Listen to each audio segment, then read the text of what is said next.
thewellnesscouch.com, streaming wellness into your lives. This is Up for a Chat with Cyndi O'Meara, Carren Smith, and Kim Morrison. Here we are, up for a chat about the hottest topics that are important to you, inspiring you to awaken the change within. I'm Carren Smith. I'm Kim Morrison. And I'm Cyndi O'Meara.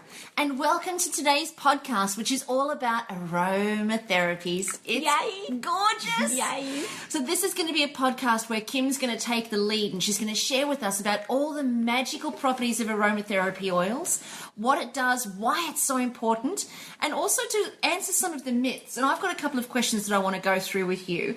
So I'm so looking forward to getting the goss, getting the deal, getting the real deal on aromatherapy and where it actually fits in the context of our lives as people, as mothers, as CEOs, as business owners, like how it actually fits in with everything that we do to make and enhance our lives. I'm so excited. Oh, you're a darling. Yeah, how we use it every day. Because since I met you, Kim, I use my oils every single day, many times a day. And yes, I'm looking forward to it too, because I'm going to pick up some new tips, no doubt, even though I've heard you talk a million times. But I always hear something different. I go, oh, I could do that. Yeah, actually, that's interesting with the three of us, isn't it? There's always something we pick up or realise what the other person knows or has learnt. But, well, look, this is obviously a topic very close to my heart. It's something I've known for a very, very long time. I was introduced to it by accident, and I think the best way I can describe it is, for me, smell has become one of those odour things that is an anchor or an association to a memory or creates memories. So for me, the first time I was introduced to it, I was actually working in a gymnasium in Melbourne, and I walked into the Natural Therapies College next to me, and I walked in and I remember being greeted with this extraordinary smell. It was just beautiful, and it was in that moment I knew I was in the right place at the right time. So that became an anchor, if you like, for many, many memories later.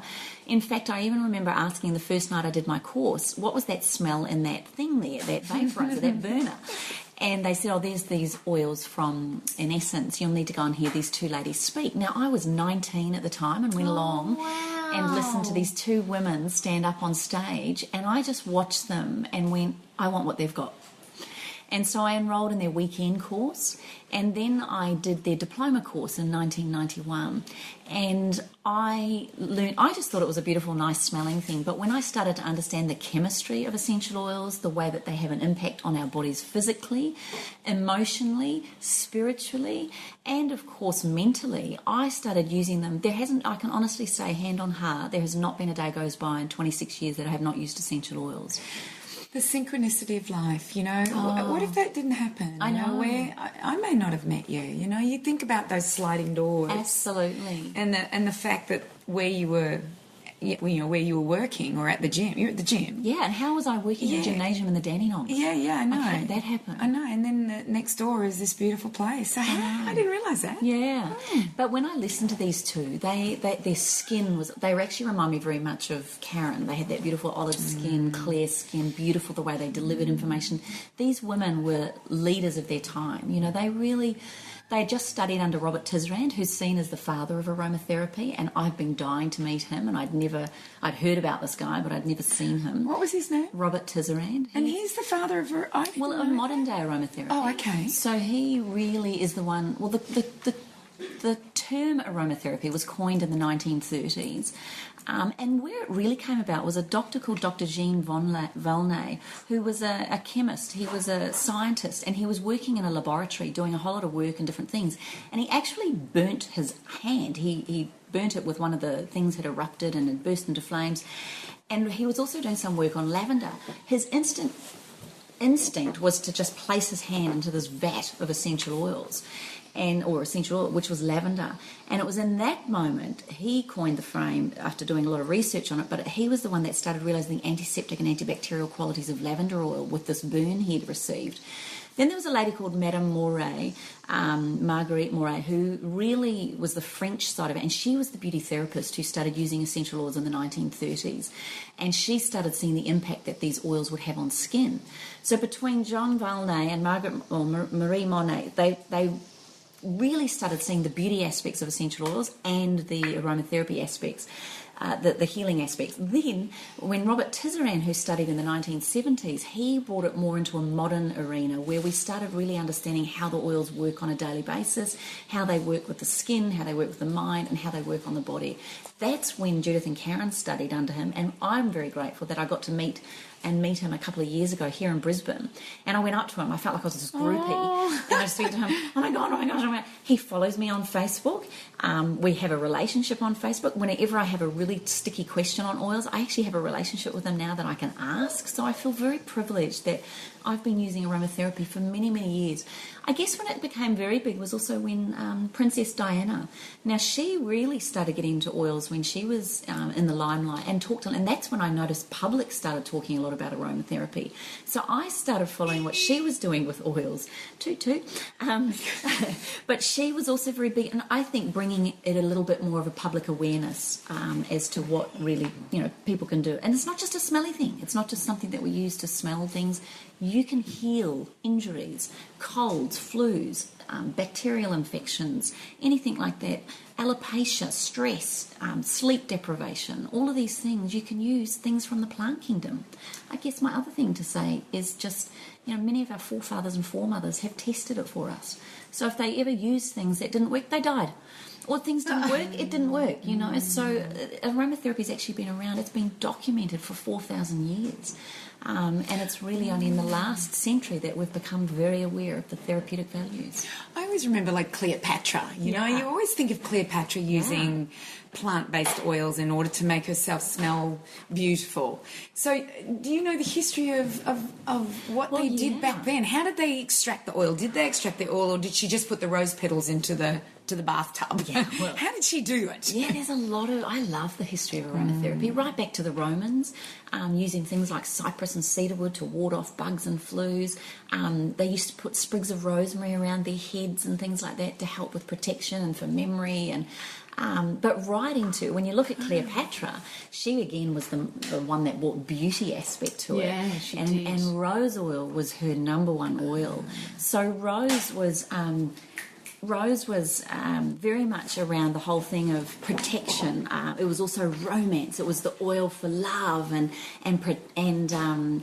definitely, if you think of the story around Mark Antony, when she lured Mark Antony into the whole thing, she laid rose petals down. She was known as the Rose Queen. Her workers put rose wax onto the side of the ship. They dipped the sails in rose water. I mean, you don't reckon they smelt her coming down the Nile, so she was very much, and when she had Mark Antony, there was rose petals everywhere and all over the bed. So it's become very much a romance oil, but it is the oil for love. So definitely, and she used to bath in milks. She was very much around milk and bathing in milks, but imbibed with essential oils. And of course, rose was one of the most common and popular.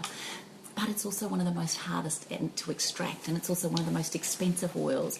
But rose, to me, I always had this odour association, because when I studied aromatherapy, and it just takes me right back into talking about the history of it, and she was very much a big instigator of using essential oils. Hippocrates even said, there is nothing like a daily aromatic bath to heal the body. And I look back in the way we've used plants in medicine, all those different things. Yes, we've used the therapeutic values for medicinal purposes from a herbal point of view and making tinctures. But what they discovered with the essential oil, they've actually always likened the essential oil to being the life force or the blood of the plant. So when you extract an essential oil, you are taking with it all the therapeutic values, all the...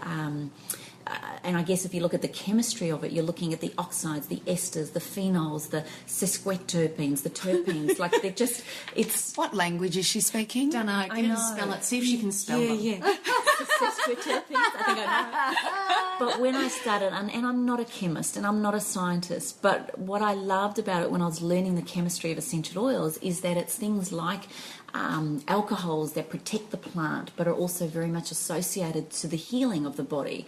Monoterpenes, terpenes, they're all known as far as healing the body. The higher the oxide level, the better it is for respiratory conditions. So there's a lot of very different important aspects that make up an essential oil. Do you know what I find, Kim, is that when you can actually even figure that out, if you have a bunch of oils in front of you and you pick up an oil, you can actually feel when you breathe it in what it's doing to your lungs or what it's doing to your mind. Or like, I know when I pick up something like tea tree or eucalyptus, which has obviously got something in it that really affects my lungs because I just you get a physical sensation. Yeah. You get when you breathe it in, you can actually feel the body respond to it. Yeah, you really do, whether it's a mind one or a physical one. But one of the ones that someone put on me, you know how you go to festivals and things like that, and I love oils. I'm drawn to them all the time. And so there's this, not 28, but somebody else was there, and this gentleman put wintergreen on me. Well, I started to get a cough-up phlegm. Wow. I didn't have a cold. I didn't have anything. But I came and told Kim this, and she said it's an expectorant. Yeah, it does. High in oxides. And any of the oils, and eucalyptus is the same, and so is cedarwood. And a lot of these oils, they have components that create a reaction in the body that create an expectorant. So that's why then when you see a cold and flu blend, they will put, when we use aromatherapy, you have what's called a synergistic response. So when you have the qualities of one oil and then you blend it with the qualities of another oil, in aromatherapy 1 + 1 = 9. Oh, wow. So that when they actually come together, they become even more potent and powerful. You know, the orange tree is an extraordinary tree. It creates 3 different totally different essential oils. Orange, obviously, from the rind of the orange, which if you ever peeled an orange or a mandarin or a grapefruit and you get stung in the eye, that's the essential oil. Yeah. And in fact, when we were doing our studies of the aromatherapy, not that I suggest you try doing this at home, but when you squeeze the peel of an orange and you actually have a lighter going, you'll see it spark. Because essential oils are very volatile, they're very inflammable. So can I just stop you just there, because I find this absolutely fascinating. When I was in Santa Barbara just recently, there was kumquats everywhere, kumquat trees everywhere, and somebody pulled some kumquats for me and put them in front of me, and I started to peel them. And the girl said to me, no, you don't peel them. You get your thumb, because they're little ones, you know, and you get your thumb and you basically scar it, and you scar all the way around it, then you pop the whole thing in your mouth, and what happens is your first crunch is quite sour and then it becomes sweet. It was quite an amazing feeling, but that was just by, you know, scratching it with your thumbnail. The whole, it had to be clean too. I know you two wanted it to be clean. Yes, I was going to say, I do hope your clean fingernails thumbnail. were clean. But I just find that we've lost the art. We've actually lost the art of using these old remedies and these old plants. I remember when I was 19, I read the book Clan of the Cave Bear by Gina Auel, Auel. I don't know how you say her name. She's now got 7 in the series. But what fascinated me was how Alia, who is the main character in this book, see, look at this, 19. I want to call my kid Alia. That's how involved I was in this book and how much I loved her. Oh. Yeah, I did. It was just one of those books that really changed a lot. Even though it was fiction, for me, she had done a lot of research into the plants. And this is what I found interesting, is that when they were trying to figure out whether a plant was okay for them, they would sleep with it. And if it created a rash, they knew to throw it out. If it didn't create a rash, then they would take a little bit and put it under their mouth.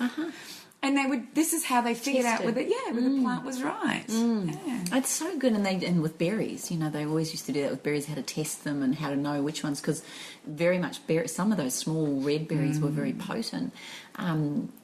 I just wanted to finish off about the orange tree. Yes, the orange. Just so We're talking about the orange. But so the orange has 3 different types. And you express the orange oil through a method called expression. You don't use a heat. It's a centrifugal force. So all the peel is put in, and it's spun so fast that the essential oil ruptures and comes out of the plant or out of the rind. Then there's the leaf. The leaf, when you crush an orange leaf, it's got a different smell. Still a citrusy smell, but a different smell, and that's petitgrain. And that's used a lot for mental, emotional conditions. It's also fantastic on the skin. It's a wonderful, wonderful sedative, as well as it calms the skin if there's a rupture. Then there's neroli, which comes from the orange blossom. didn't know any of this. Yeah. So one orange tree creates three different essential oils. Neroli's my favourite. Oh, neroli is just exquisite. Neroli to me, the first time I smelled it, I thought I have to have it. Yeah. But I didn't know. No, so neroli comes from? The blossom, petitgrain from the leaf, and orange from the rind of the fruit. Yeah, it's an amazing tree. And in fact, neroli, for those of you interested, it is one of our more expensive essential oils out there because of the way it's extracted. You need a lot of petals to get that out. But it's known as the rescue remedy of essential oils. So neroli is the one for depressant. It's an antidepressant. It's an excellent oil if you're nervous and anxious. So you've heard of the Bach flower remedy, rescue remedy, which is a combination of Bach flowers. The essential oil kingdom is neroli, and that's why it's such a beautiful oil to use when people have a nervous disposition, or they're worried, or they're anxious, or if you're worried, like some people get nervous going on a date, some people get nervous going on a plane. Just if you've got that kind of worrying disposition, then neroli has been known to have a very calming, very, very wonderful, sedating feeling on the body. Now, take orange oil, now that I've talked about orange. Now, if you mixed it, now every single high-quality grade essential oil is antiseptic and antibacterial, every single one of them. But if you take something like orange and mix it with tea tree, you can have an incredibly highly antiseptic blend, because it's going to the synergistic effect of the antibacterial qualities in both is powerful. If you mix orange with lavender, they're both going to take on the sedative effects, because orange has also got a calming effect, believe it or not. So when you blend it with something like lavender, now you're going to have an even stronger sedative blend than what you would have had something just using orange or lavender on its own. Is that what's in your instant calm? Yeah. Oh. Yeah. And then if you mix orange oil with something like ylang ylang, you enhance the beautiful romance and the sensuality feelings. And that's why when you look at the essential oil blends of 28, you will see why certain oils are blended in certain ways. The other way that we blend in aromatherapy is through its notes. So every essential oil has what's called a blending factor. So I think lavender's got a blending factor of 7. Gosh, I'm really trying to pull it all out of my aromatherapy days now. So when you blend it, there's a blending factor. There's also a note factor. And so the note is usually categorised into top, middle or base.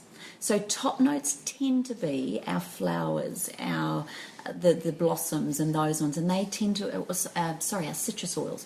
Our citrus oils have a top note, they evaporate very quickly, and that's why whenever you open a blend, you'll tend to smell a citrus oil before you'll smell anything else.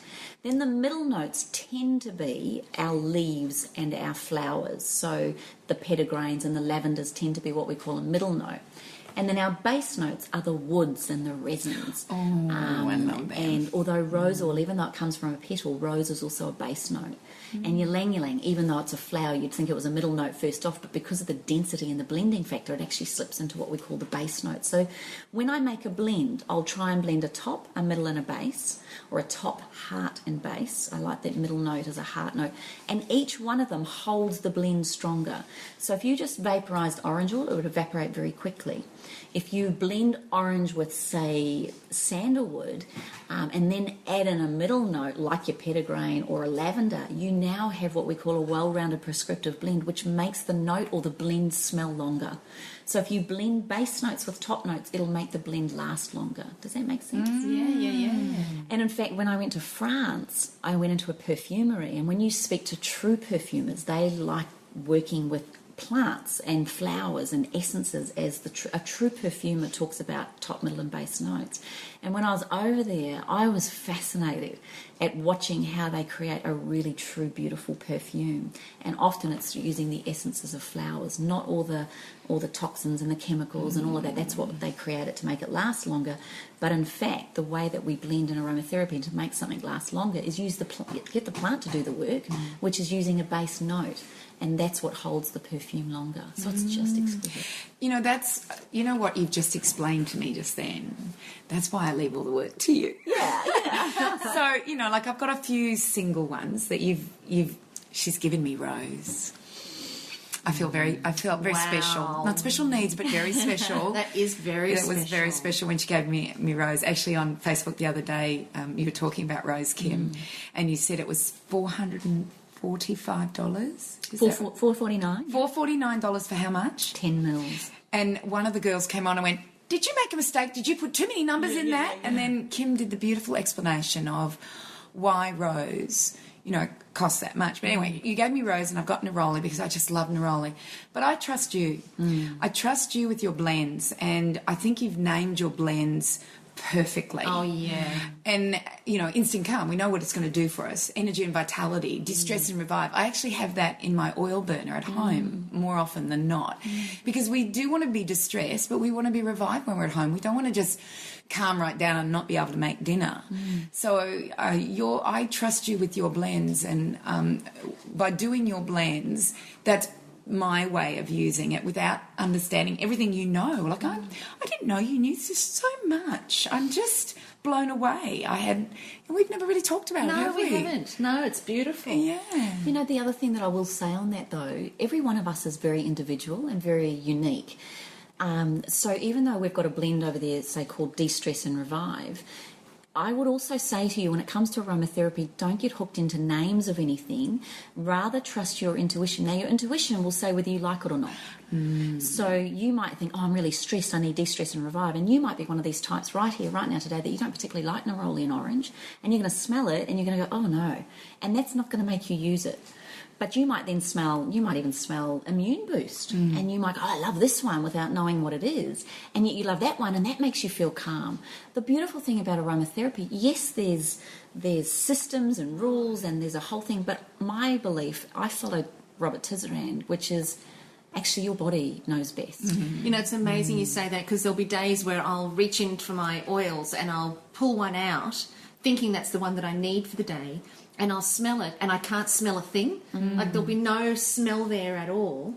Or I'll pick up another one and smell it, and it literally, I can't bear the smell of it that day. And then I pick up the third one, and it's the third one, I go, oh my goodness, and I almost feel transported. Yes. and I think, okay, that's the one definitely for me for that day, which is it's just spectacular in that the oils.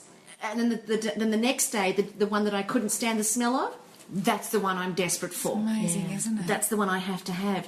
And it's amazing, each morning when I go into the bathroom, I get my oils out and I look at my oils and I go, right, well, what's my intention for today? How am I participating in today? How am I creating today? And how do I want to feel? And who am I going to be? And there's always an oil right there that matches what I want. I might have to smell 2 or 3 of them, but I'll always get what matches me perfectly. And it's the most... Do you know, it's comforting, but it's also... It provides a sense of assurance. Like, because I've got that with me, and I carry the oil with me throughout the course of the day, and I've taken great luscious sniffs throughout the course of the day, because it's reaffirming, it's reassuring. I was talking to a woman on the weekend, and she made an interesting comment about aromatherapy oils, which I haven't heard before, and of course I thought I would bring it up with you. But she made a comment where she said that the oils are what plants secrete when they're sick. And I've not heard that before, so I was interested to understand, one, if that's true, because I'd like to know, one, if that's true, but 2, what are the different methods that oils are the way that oils are extracted? And this just comes back to my curiosity again. You go into the marketplace to look for oils, and there is such a remarkable price difference. There are some that are $5, and there are some that are $500. So what? So I know I've just thrown like a whole stack of questions. Are oils secreted when plants are sick?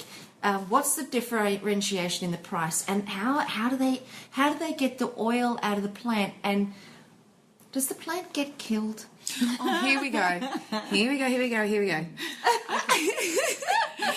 Can I just make one comment as knowing nothing about it? Yeah. But to say that an oil is released when a plant is sick, in my way of thinking, is like...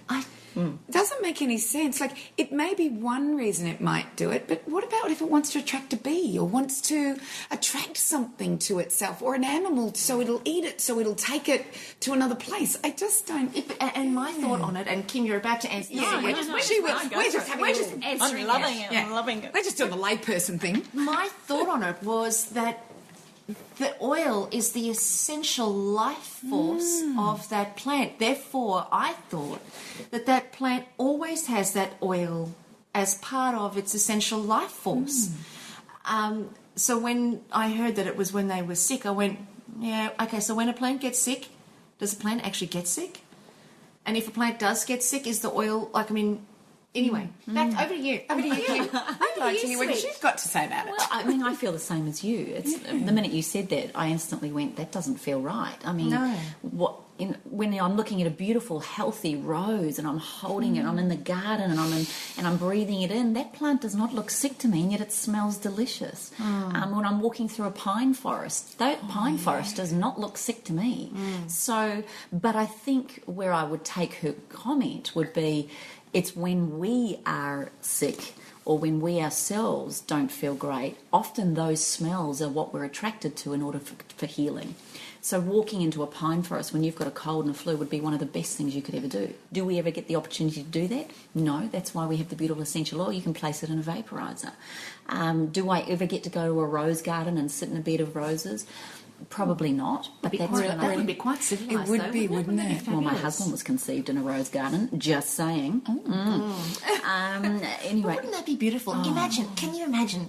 Totally. Totes sidetracked. Totes. But imagine a beautiful rose garden filled with butterflies. Oh, yeah, wouldn't that just be blissful? There's a place in Auckland called the Parnell Rose Gardens, and often when you walk through there, that's all you feel like. We talked in one session about flying and how when we're up high, you feel like you're connecting with the universe. I feel that with the plant kingdom, because the plant kingdom is just extraordinary. It is just, I love it, and I love the whole way aromatherapy works. So how do we get the oil out of the plant? Did that answer your question, by the way, about is a plant sick? No, I don't think a plant is sick. Look at lavender. You go to a lavender farm. Oh my gosh. And they're just, oh my goodness, it's just this great carpet of the most beautiful purple. So I'm with you. You've answered my question, but I just think if you look at it in common sense, it doesn't make sense, does it? But it is the most therapeutic part of a plant is the essential oil, which is used for healing.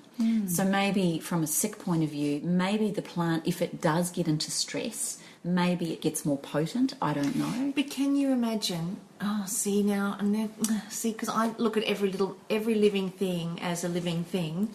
But can you imagine somebody who's making lavender oil putting a whole farm of lavenders under stress and getting them to be sick in order to extract the oil? No. I just don't see that. And when we no, because when we measure the vibrational frequency of that oil. It's been proven that the vibrational frequency of that oil is way higher than the vibrational frequency of the human being. Therefore, there's no way it could be put under stress and sufferance in order to... it just wouldn't make sense. The only way and the only time I see plants sick is when they're in my care and I haven't watered them. Too right, mine too. Okay, moving right along now. But seriously, when I look at my garden sometimes and I go, oh my gosh, but plants are so they're so giving. Yeah. They're so forgiving though, because if you haven't watered them and they've gone, poof. But my grandmother, my mum's mum, my mother's a green finger, and my mother's mother was a green finger. Her name was Myrtle Millicent Rose. Myrtle Rose. Millicent Rose. Oh, what a sweet little name.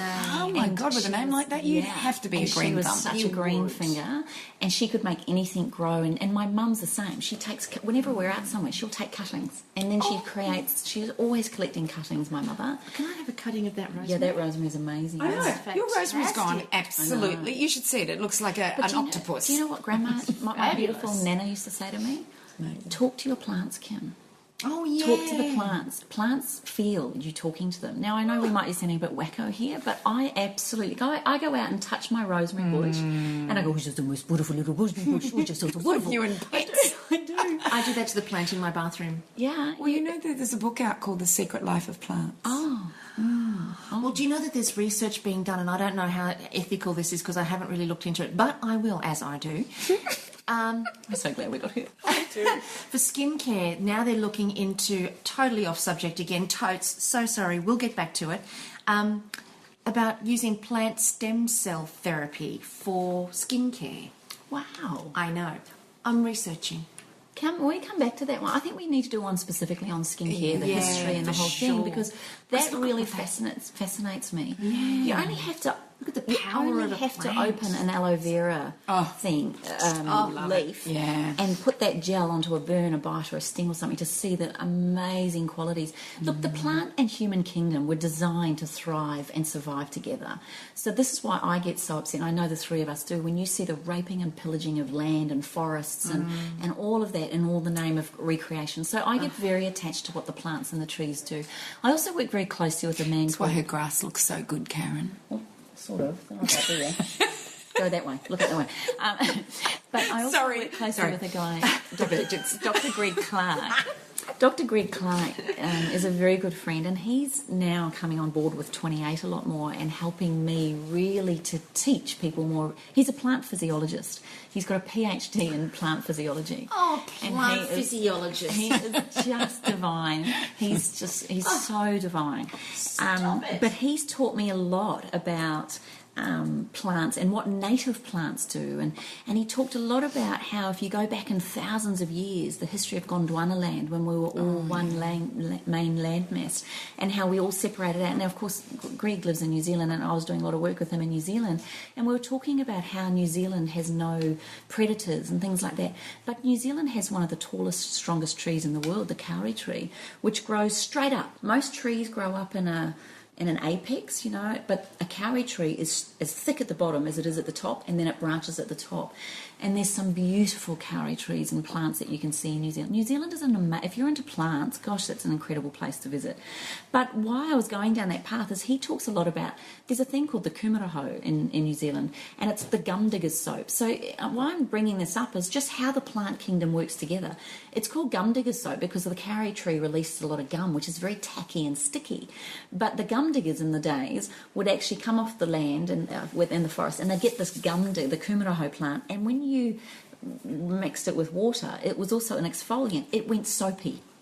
Wow. It goes soapy. It's got full of saponins and things that go soapy. So you don't need sodium lauryl sulfate. Have you seen those soap nuts? Yes, they're incredible. Is that what they are? Same principle. Soap nuts, yeah. I think, I don't know. I've looked at them. When you rub them together, they start soaping up. So when beautiful. When I listen to Dr. Greg Clark talking about it, I go, how do we need all these chemicals in our home when the plant kingdom actually is there for us? It's in our grasp every moment. Just takes me back to watching, what's that movie, Avatar. Yeah. So I think there's home tree and the network. It's Absolutely. I think there's something so real about that. I think what happened is that, in my way of thinking, is that man got too big for his boots. Let me say this to you. Bloody right. Let me say this to you. And I'm talking about women too, but I mean, mankind, humanity's got too big for their bloody boots. So man has got very clever, and he has. So what we do, let me just explain this. When we take an oil out of a plant, and there's just and you have to tell us how to do that. Yeah, that was the next part of the question. So let me start with that. Okay. So let's say we've got all these beautiful lavender fields, and now we need the lavender. It's time to harvest. Have you ever crushed lavender leaves? Yes. All the time. So leaves. And you put them in your tea. So hang on, the leaves I'm talking about. The leaves and the stem. The leaves and the stem. Yeah. Has it got lavender oil in it? Oh, the leaves, not the purple part. Yeah, the leaves and the stem. Has it got lavender? Have you ever broken it and you've smelt lavender? It does, doesn't it? No. Yeah, maybe? Yes. It does. Oh, I thought it was a trick question. No, I'm just saying because sometimes you've got to find out where the plant actually has the oil. So yes, it's in the stem and the leaves, but the most potent part of the plant is the flowering top, the purple part. Okay. So you can crush and feel that, and you can smell it instantly. You only have to wave your hands over lavender. You can smell it anyway. But so what they do is they take all the flowering tops, they take all that plant matter, and they put it into a massive big vat, and it's sitting on a wire Crate tray. Underneath that wire is water. Then they put the lid on and they apply heat underneath it. So the water now starts getting hot and starts creating steam. The steam travels through all that plant material and ruptures the essential oil gland, and the essential oil and the steam travels to the surface of the container, which is a cold surface. What happens when steam hits a cold surface? What's the word? Precipitates. Turns back to water. Yes. That travels down a tube into what we call a Florentine flask. That water sits there, so it comes out of the vat into this and it sits there. And after a while, you'll have two very distinct levels of liquid. Oh, of course, water and oil don't mix. Water and oil. And what do they call that water? Because I know Floral water. Oh, and they keep that? Isn't there another name for that? I bought a... I must be thinking of something else. Well, it's just known as floral water and essential oil. Oh, so wow. some companies will bottle that floral water, and you'll see lavender waters in a roll, rose water. Yeah. That's that. So it's water impregnated with essential oils. Yeah. But the essential oil will be sitting on the top because oil and water don't mix, and that is bottled. Now, that is a pure essential oil. Now, what happens is then the farmers send these essential oils off to wherever usually the farmer will test it in a thing called a liquid gas chromatograph, liquid gas chromatograph. And what you do is they put the oil on there and then they read the constituents of that oil to see what it is. And you will find that a lot of the, something like, for instance, rosemary or peppermint have very high levels of menthol. And then there can be 300 or 400 constituents that make up an oil. But when we look at that graph, you're looking at the major constituents, the minor constituents, and then down the bottom is a thing called the trace elements. Now, this is where man is very clever. He can replicate major and minor constituents. They're very good with science. Now, you can make synthetic lavender. You can make synthetic rose, and it smells quite amazing a lot of the time. But what he still hasn't managed to master, and this is where Mother Nature reigns supreme, is the trace elements are too hard and too complex to actually replicate. That is the therapeutic value of the plant and the oil. So that is what makes an essential oil cost $5, Carren, when you're talking about it at market. Yeah. That's usually a synthetic or diluted essential oil, or it's had a pure oil diluted with a synthetic oil to make it last longer or go further. So this is where it's very hard for the public to understand what is pure essential oils, because it's one of the least governed industries is the beauty and health, from the beauty angle. You don't have to tell the truth on these bottles a lot of the time. So I personally look for the words lavender. I'll look for the botanical name because there's over 400 different species of lavender alone. So I want to know that I'm getting Lavandula augustifolia is one of my favourites because it's a very high therapeutic. And then I want to see the words pure essential oil. When I see those, and then I look at the price as my next level. If I see lavender for $5, it's not pure. I'm looking in Australia for around a 20 to 30, around that $30 mark is a good, usually organic, pure essential oil. Anything cheaper, I kind of go, Not sure. what have they done with it? And now I might be wrong. They might just have an amazing batch and they might have done it, but that's my gauge. Do you know one where I've been tricked a little bit before I knew you? And I wasn't really using a lot of essential oils, although I did like, the smell of it, but didn't understand about them. But I'd be tricked in that it would be 3% in a carrier oil. Yeah. And I'd think, and it's cheap that way. But 3% in a carrier oil, I remember buying Neroli one time and 3% of carrier oil, I can't remember how much it was. And then when you told me the true price of Neroli, I started to think, and then I went back to the bottle, I went, it's 3% in carrier oil. So people have to be and that's really actually, and that's being careful. truthful. Companies don't always say that. So a 2.5-3% dilution into a carrier oil is how we use or how we have more access to the more pricey oils. Not everybody has $450 sitting in their back pocket, but $149 they might be able to afford. Our rose oil that's suspended in jojoba is a 10% dilution. I wanted it even richer than what it is, and that's $149. But not all your oils are that expensive. No, your but frankincense is $90 for a bottle, $89 for a bottle. It's very hard to get the resin out of the tree. And then something like rosewood, and this is another thing, rosewood's very hard to get organic at the moment. So for people to say they've got an organic skincare company and I see rosewood in there, I know it's not true. It can't be 100% organic, which is why we do not put organic on our labels, by the way. So for me, organic doesn't necessarily mean best either, because sometimes the way that they actually farm the organic, it might be no sprays, but they might use something an inorganic solvent to extract it. You just don't know. Tell me about that, because this other woman that I was talking to, she was talking about extracting oils through solvents.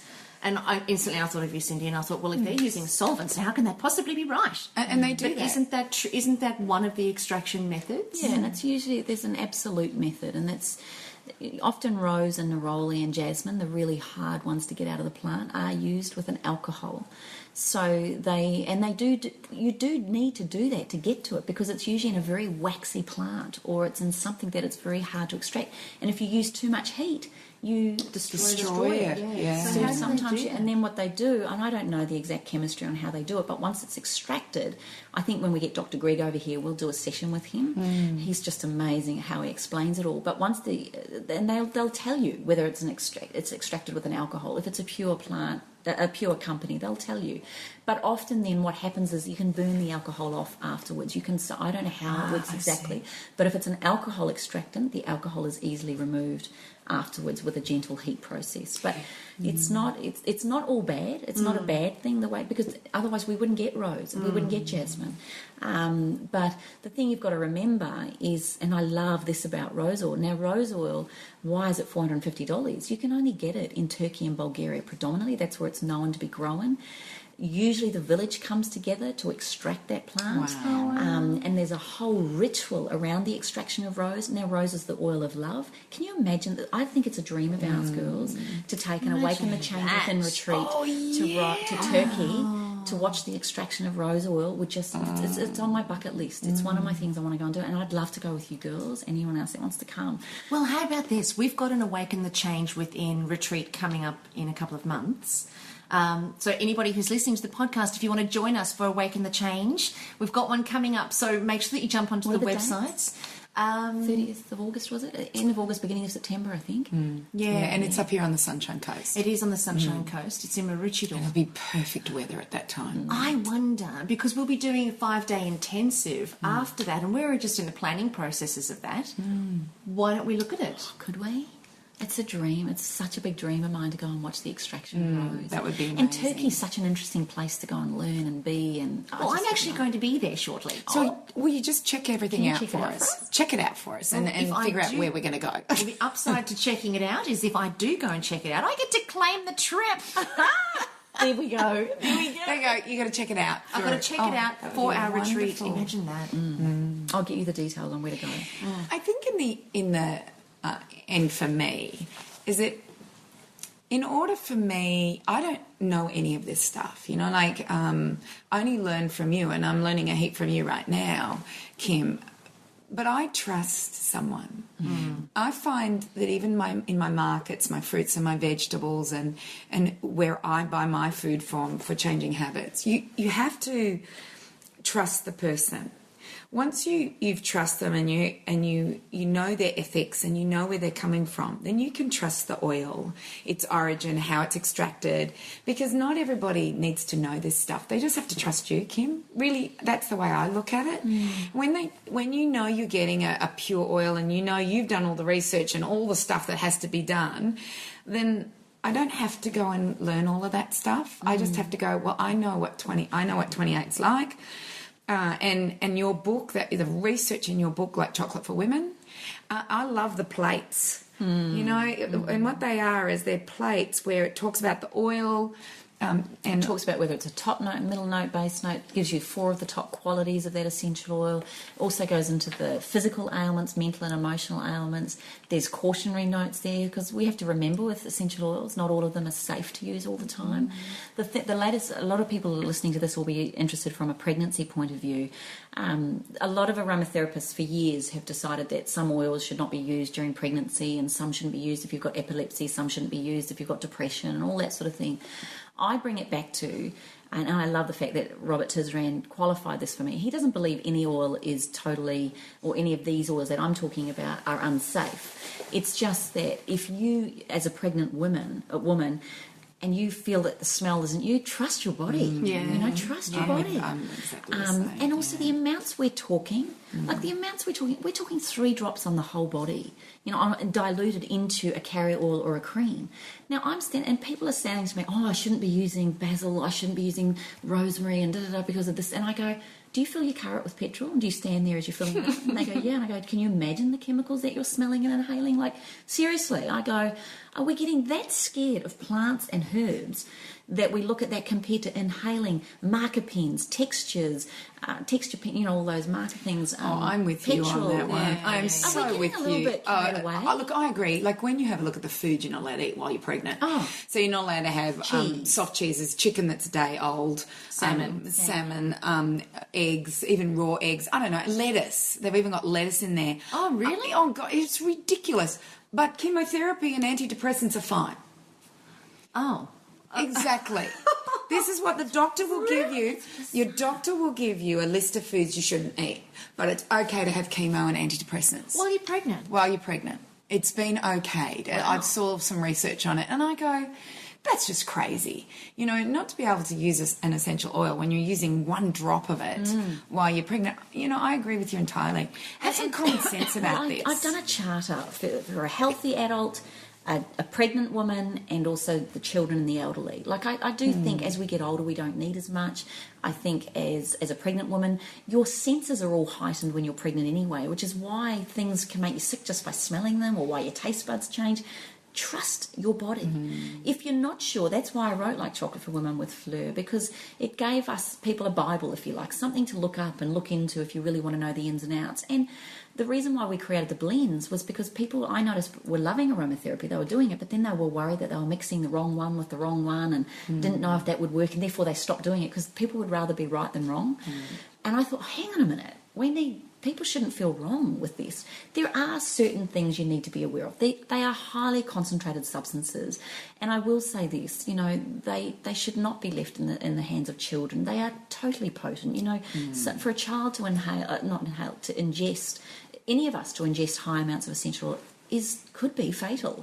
I had a friend that he had the children for the weekend. He went to give his 5-year-old the medicine. He thought it was the antibiotic he was giving him, and he gave him 5 mils of eucalyptus oil. Now, eucalyptus oil is considered an S6 poison, so is tea tree in Australia. Oh my gosh, this boy was very ill for 2 or 3 days. He was in hospital, very, very sick. We're lucky we've got it. He went into all sort of, he was in a, what is it when you, not a coma, but he was in very sick. Anyway, he was... But don't tell anybody that they're drugs, that they can get hallucinations. Oh, gosh, tell me about it. So, yeah, the key with aromatherapy, my rule with essential oils, less is best. Yeah. If in doubt, less is best. You only need a few drops. I had another girlfriend, Lizzie. She bought a bottle of lavender off me one day. She goes, Kim, I've got the worst headaches. I'm not sleeping well. I can hardly sleep. And now I'm getting stressed. I said, look, honey, a drop of lavender on your pillow might be a nice thing. She didn't hear drop. 2 days later, she said, Kimmy, I need another bottle of lavender. I said, did you give it away? And she goes, no, she was literally pouring it into the bath, the vaporizer, the pillow, everywhere, had 20, 30, 40 drops. And I went to her, oh my gosh, Lizzie, are you sleeping? And she goes, not at all. And I said, well, this is the other thing with aromatherapy. Whatever the therapeutic effects are, if you overdo it, you'll have the opposite effect. Oh, damn. Oh, that's too funny. Lizzie. I'm a fill my hand with the cream, and I'm like a 9 or 10 drop. No, I do. Kim, I used to be like that, and Kim really cautioned me. You're also wasting money. Yeah, exactly. Especially if it's rose at $7 a drop. Yeah, correct. Yes, exactly. But no. You know what's interesting, Kim, is that common sense with what if it doesn't smell right. So Tanya, my youngest at the moment, is doing an amazing cleanse, which is the full face fat elimination. She's been overseas drinking and eating really bad foods, so she's come home to go, right, Mum, I've got to do it. So she's on about, in phase 2, I think she's on about day 16 or 17, and we went to the shopping centre the other day, and we walked into a famous pyjamas person's place. Yeah. And we walked in there, and the smell and the smell was, I think, candles, because I went in because she just went, I can't be in here, Mum. I cannot. Because she's become so attuned to what's good for her body and not good for her body that she walked into it, and she loves these pyjamas because she loves the onesies. And she loves them. And she got about, I reckon, 2 metres into the shop, and she just started to feel really sick and had to walk out. Because that's what, when you are eating really well, your body becomes really attuned to what's good and what's not for it. When you're not, it loses all reception. You've lost all reception. Yeah, she had to walk out. I can't go in that shop. It's the same thing as walking into. So you know the one I'm talking about? Yeah, definitely. And they use it, and it's these candles. It's a candle company, and they use a particular yes. flavour in that shop. Same as walking into David Jones and Myers, and I can't bear it the cosmetics areas, when those women, but they come up to you and they want to spray you. Spray you. That's offensive. Do you know what's so bizarre is that before I really got into the oils and I really started using them instead of my perfumes, I would go in and actually love it because I love beautiful fresh smells, and I'm a flower girl, so I love the soft florally stepped out of the shower bathy soapy smells. So I would absolutely love that. Now I actually avoid that floor, and I enter into Myers and David Jones in the menswear section, and then I make my way down to wherever I want to go to. I'll avoid it. Honestly, it's so bizarre. I can't. It's almost an assault on your senses. Well, you're becoming more sensitive. You are the body shuts down, and it doesn't tell you what is happening out there. But when you start to eat like we all eat, it becomes so much more sensitive. And so the healthier you are, the more your body will give you the right cues to pick the right oil, and will tell you to stay away from places because it's toxic and poisonous to you. And people don't realise that when they're sick, they don't have that ability to do that when they're really sick. You know, they've been 40 years of eating the wrong foods, they're overweight, they've got leptin resistance, their hormones are screwed, nothing is working.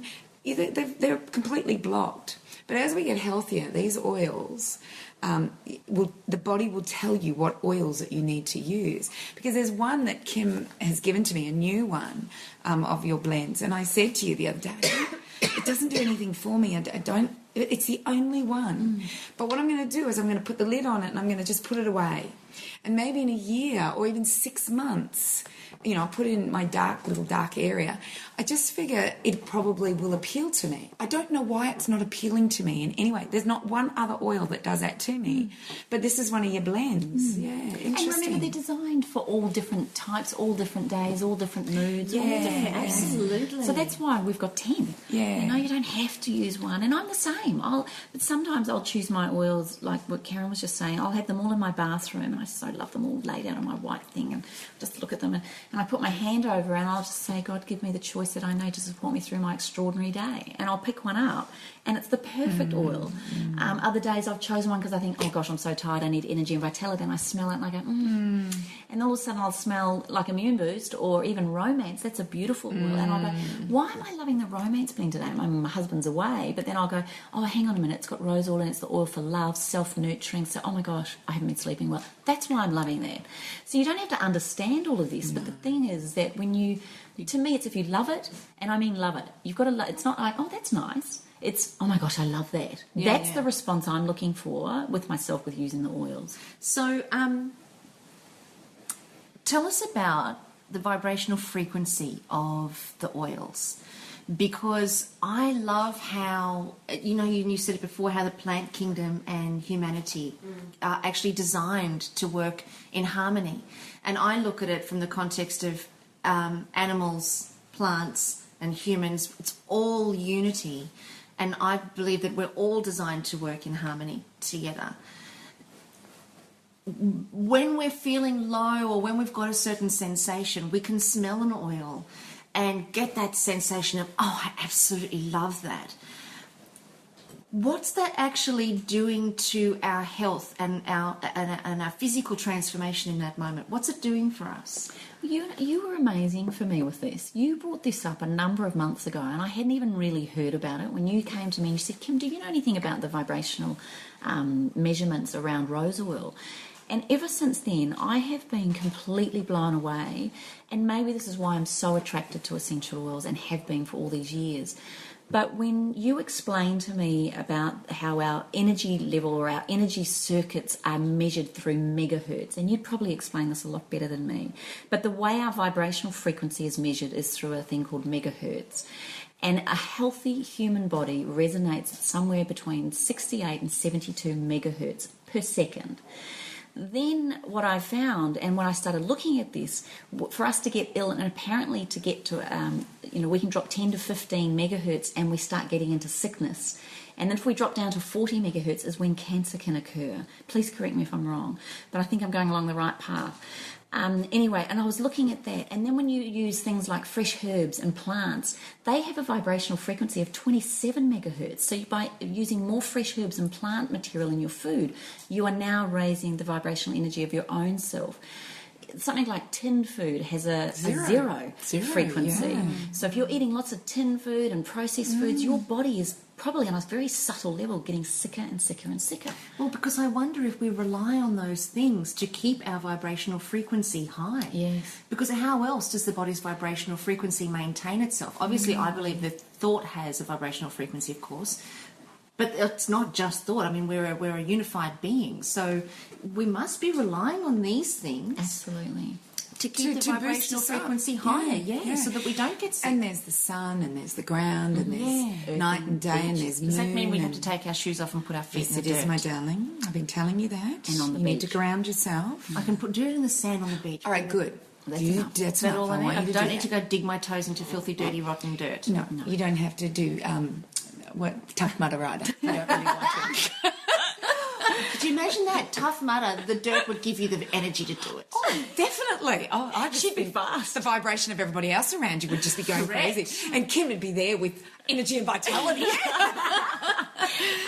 But the interesting thing about rose oil, I mean, look, all essential oils, most of them start in the 50s. I think lavender's 57 megahertz. But essential oil of rose is 320 megahertz.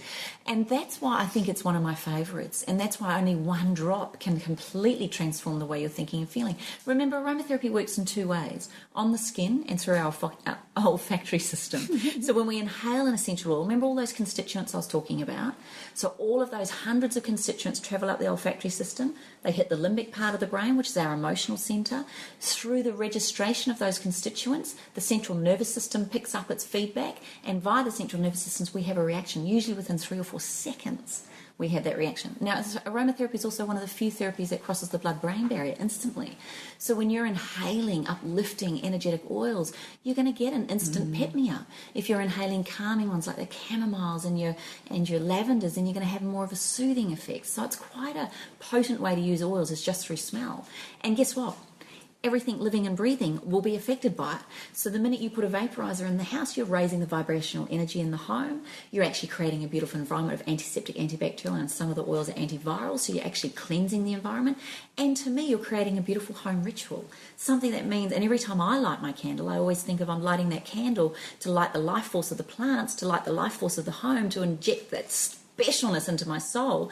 Then I feel like everyone that walks into my home goes, you just feel and you it. do. When you walk into your home, you've always got the oil. Always got them going, and it always smells beautiful. Oh, I love it. Yeah, I start to do it now. I follow you. I follow your rituals. And, not always can we go to a grass place to put on bare feet. Not always can we be in a pine forest. So for me, this is about bringing nature indoors.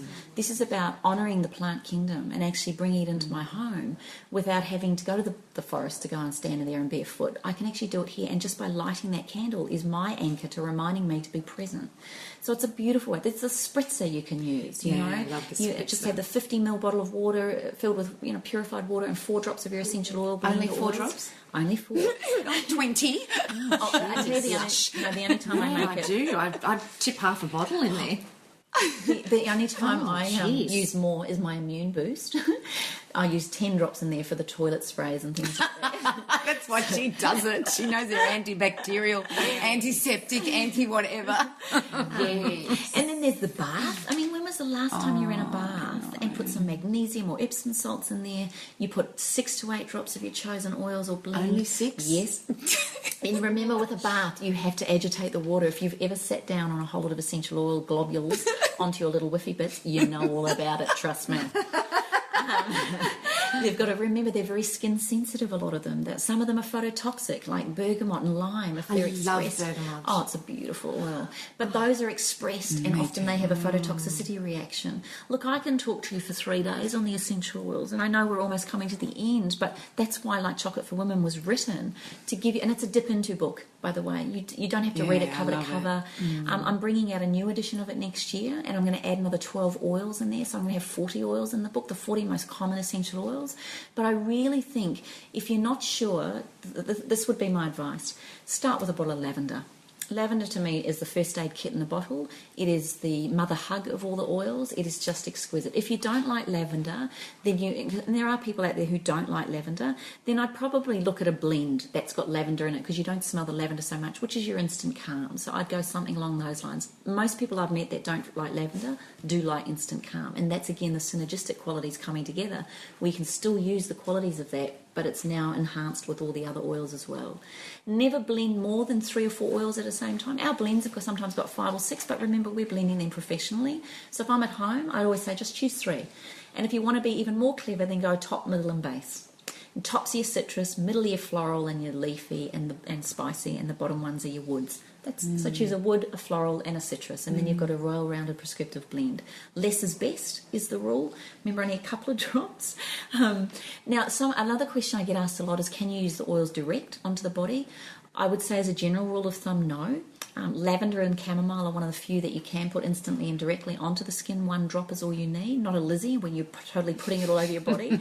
I do that. Yeah, we shouldn't really, and I say that because for someone like us, that you just get that 1 in a million chance where someone's going to do it and they're going to break out or have a reaction because of how potent they are. Look for the botanical name, look for the price. It always changes, so you're going to know that price is definitely a definitive to understanding natural versus synthetic.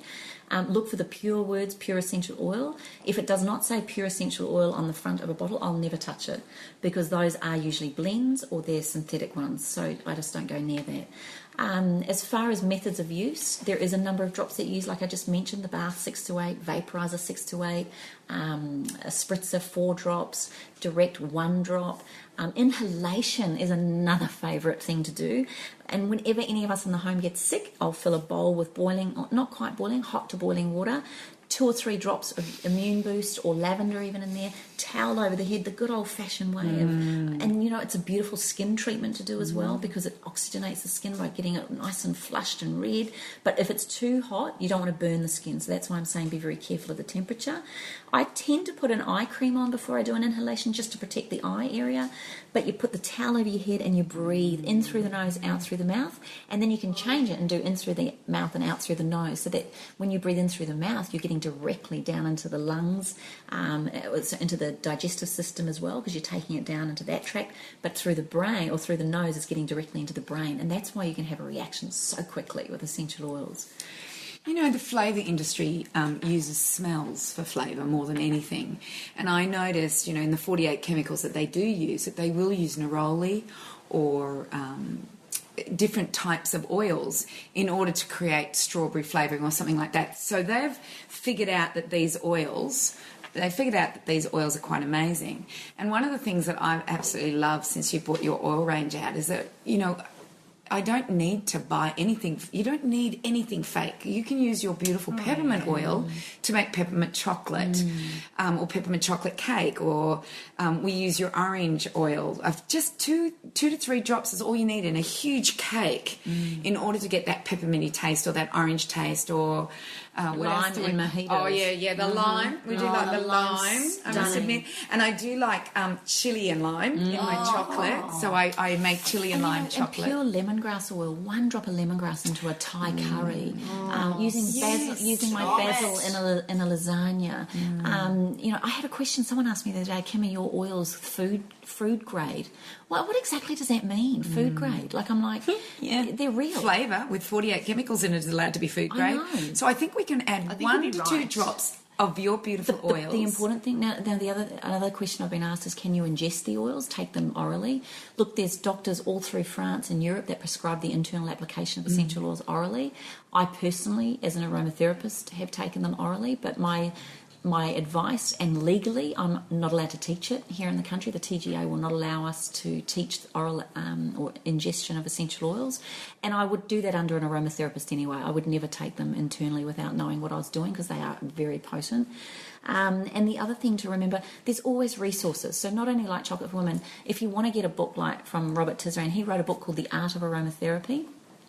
He's also got essential oil safety data.